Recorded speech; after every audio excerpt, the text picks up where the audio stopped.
couple of ways to affect your mind, especially on a bad day, when we're hit by a provocation. If our minds become too occupied and just regurgitating that scene or that thought over and over again, it's not really doing much help for our development. So how to lead yourself in that situation?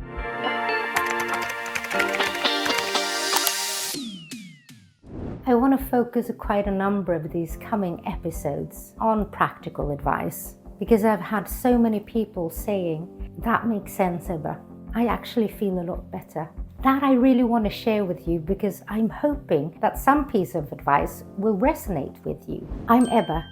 I've been helping leaders, entrepreneurs, students, growing their self-leadership and leadership skills in contexts and conditions that are particularly characterized by change, volatility, uncertainty, complexity, and ambiguity. Really taxing and challenging conditions. Self-leadership is about us as a system leading ourselves in the context, the challenges, the conditions we're in. And as a system, we are thinkers, we are definitely feelers, and we do a lot of things.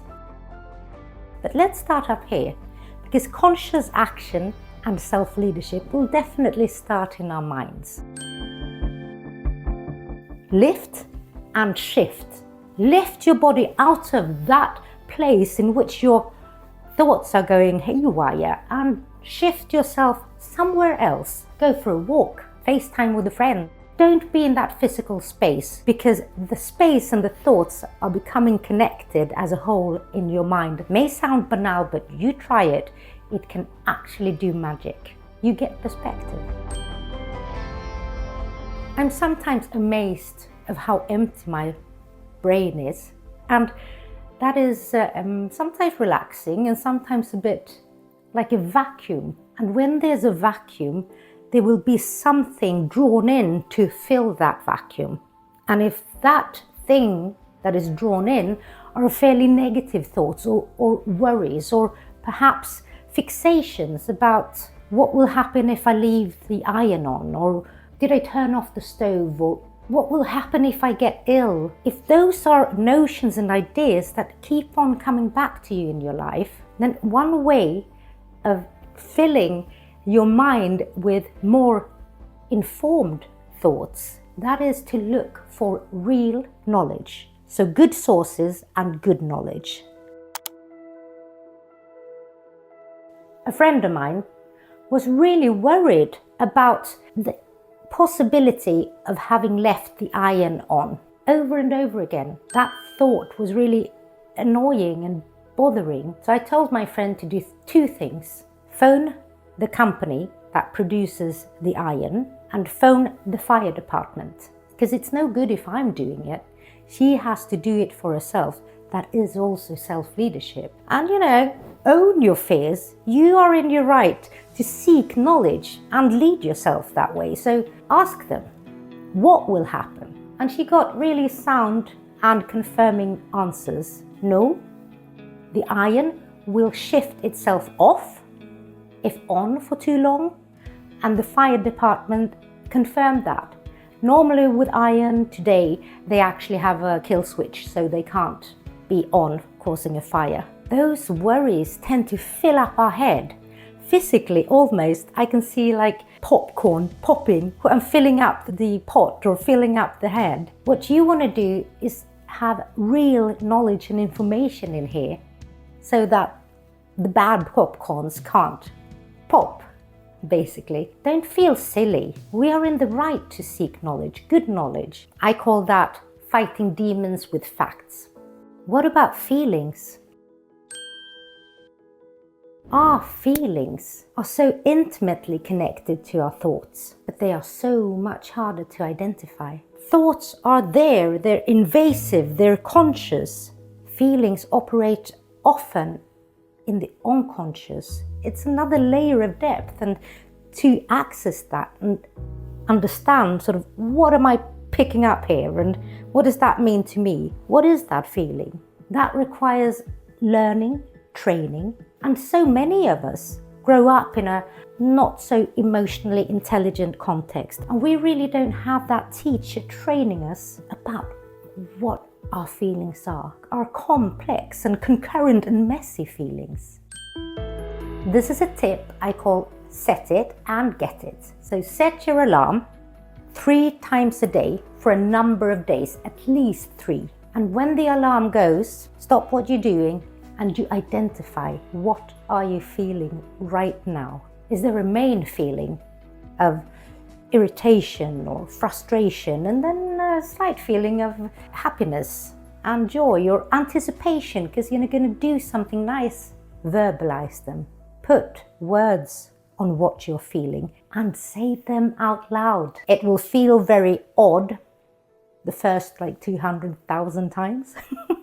If you're not used to putting words to feeling, it will. But the way that will help you is just awesome, because not only will you understand yourself deeper, but also much, much faster. You will understand your feelings faster and you will be able to influence them or act accordingly or stop yourself from acting on them. Understanding your own feeling is such a powerful, empathetic way of understanding other people. And we need to collaborate. Our issues and problems in this world, it doesn't matter if it's societal or business or in the team or my family, those problems are complex and we need to work together to solve them. When we talk to other people and if we just have a discussion, somebody will say, I think it's important that we plan a bit before we move into this project. And one person will go, oh, I hate people who just want to plan and plan. Every time we say stuff like that, I hate this, or I'm not a creative person, or I don't like planning. Every time we do that, yes, we are defining ourselves, and that can feel good and safe. And also, we're sort of making a stance and laying out some boundaries in our interactions. Stop doing that, because when we are telling our minds, this is who you are, nothing else.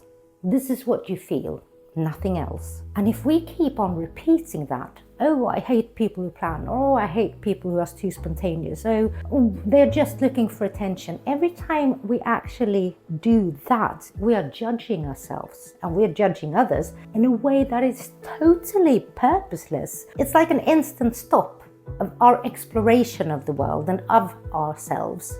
So what to do instead? Well, rephrase it.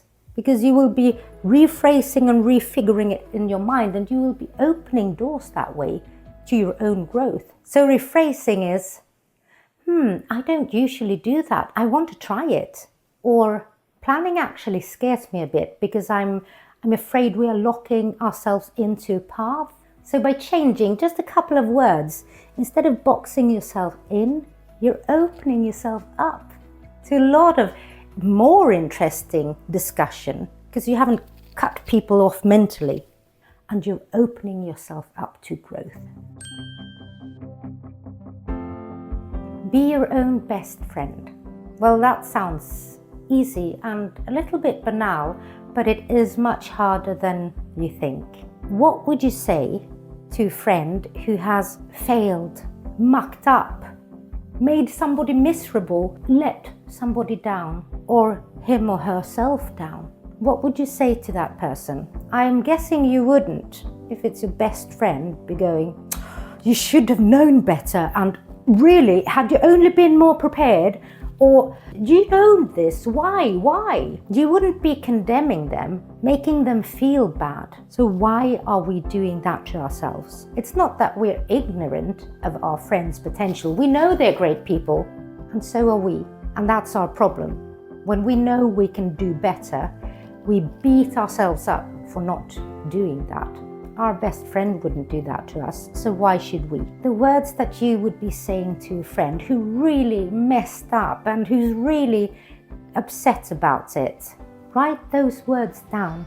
Put them on your mirror, on your fridge, or by your door, so you can see it whenever you leave. And if that feels a bit cheesy,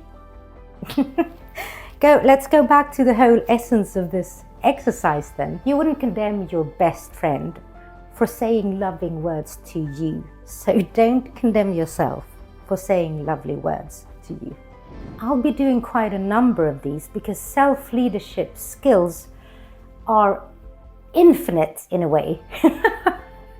And that is also fantastic, because imagine that you can grow your toolbox of how to be happy and live and lead yourself and engage with others and have fun, also perform and achieve those goals that you want to achieve throughout life. And I've lived quite a long time. Yes, I'm back on my grey hair.